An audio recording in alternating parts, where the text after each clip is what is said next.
I'll get right into it. One thing about me you need to know is that I fucking hate bullies, right? I don't like negative hate speech, people that, make other people feel inferior, especially, basically anywhere in life. And bullies, they come in different shapes and forms, right? There's misogynists, bigots, racists, vegans. But the number one like group of haters that I hate the most are homophobes. Okay, and what I like to do with them is I don't deal with them head on. It's more antagonistic for me. I try to go about it a little bit more subversively. Like I like to fuck with them. I want them to feel as uncomfortable in the room as they make other people feel uncomfortable.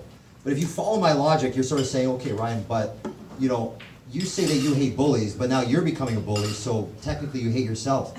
Yes, exactly what I'm saying. Yeah. But we're not going to get right into that, okay? Because I'll accept that cause. I'm like a poor Bruce Wayne, gay-bashing Batman bully. And I'm kind of the hero. I may not be the hero the city deserves, but right now I'm the one it needs right now. And for me, here's where it comes from. I was raised by a very strong woman.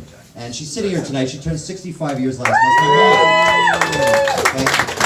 So Mom worked in show business, and for those that don't know, it's heavily populated with gay people. So that was like par for the course for my brothers and I going down to see her. And we had an Uncle Don, right? And he was always hanging out with us, playing catch, killing time, and fuck around with us when we were kids. Not what you're thinking, like fuck around and shit, right? And then a year later, he became Auntie Donna. Right? We're like, you fucking do that? Like, we were young, right? So it was unbelievable for us. And he still played catch with us, just did it in heels and pearls. And he was still fucking fabulous. Okay? So for me, when I run into people like that, I need to antagonize them a little bit, especially bullies. And so if I meet someone that's like, I'm gonna use the word like, fuck faggots, to me it's like, bingo, that's my fucking target. Like I'm going after this guy, right? But again, I go about it, I start off, I want him to be my friend. I want him to know like I like Muay Thai. I shit with the door open, things like that, right? Man shit, right? And then eventually throughout the night, I sort of like, get a little drunker, and then all of a sudden I'm laughing a little bit extra at his jokes, kind of feeling his arm a little bit, Basically, I want him to be confused. I want him to think that maybe or not, I might suck his dick later. Knock on wood, so far, have not been called on that. That's really good, right? But it's interesting, because of this cause, it's almost like, I've always believed that the universe has like this interesting way of like giving you what you need, but not necessarily what you're asking for. It's like a very confused genie. Okay, so I'm a straight guy, I thought. You guys ever been to Thailand? 2011. Okay, Patong Beach, basically a pervert's paradise. 3:30 in the morning. So I'm doing what anyone else is doing at 3:30 in the morning in a pervert's paradise. I'm looking for weird sex. Sorry friends, you know that about me already. So I'm there and I'm hanging out. I'm 4 liters deep into Chang Beer, which is basically my official sponsor of my trip. And I hear from like across the street, right? Now the shift change is going on between prostitutes, right? So the tired old seagulls that are barking at you, trying to get extra fries from you, they're retired. And the new, the new prostitutes are coming in, and I got my head down and I hear from across the hey baby, right? And fucking tap dancing on the cobblestone in designer stiletto heels is this fucking beautiful woman. So she comes up and she's like, hi, you have girlfriend in Canada? I'm like, no, I don't have girlfriend in Canada. And before I get into the story, I'll tell you this. Before I went to Thailand, my girlfriend cheated on me, and I trained Muay Thai at a gym where my coach, who was like my mentor, he had done something so perverse. He committed a crime so perverse that I couldn't even get behind that. And for those that know me, that's saying a lot. And so he got into some shit. So literally in 2 weeks, I had my heart broken by a woman and a man. The universe is listening, right? So it sends me this person. And so I introduce myself, and I goes, I'm Ryan. And she's like, what's your name? She goes, Pepsi. Pepsi. Why do you call fucking Pepsi, right? I said, because Pepsi, better than Coke. This girl's got game.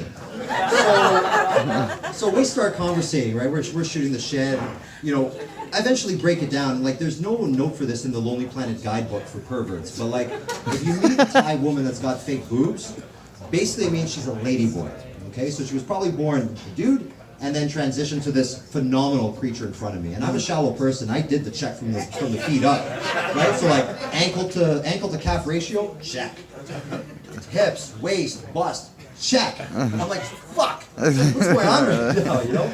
I'm starting to feel something. I'm not exactly sure what's going on. I'm very confused. Again, the universe gives you what it thinks you need. So we're talking, we're shooting the shit.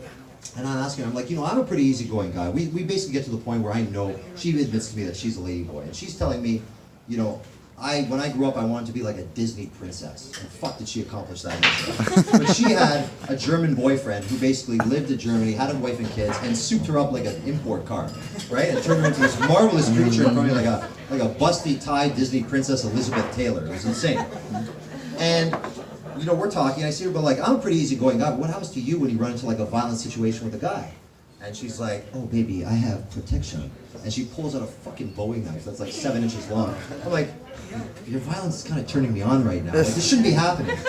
So she's telling me, she's being vulnerable, telling me about her life, because she really wants to find the one. She's tired of the way that she's being treated as an object from this guy. I'm telling her about my life back home. Literally, we're on our first date.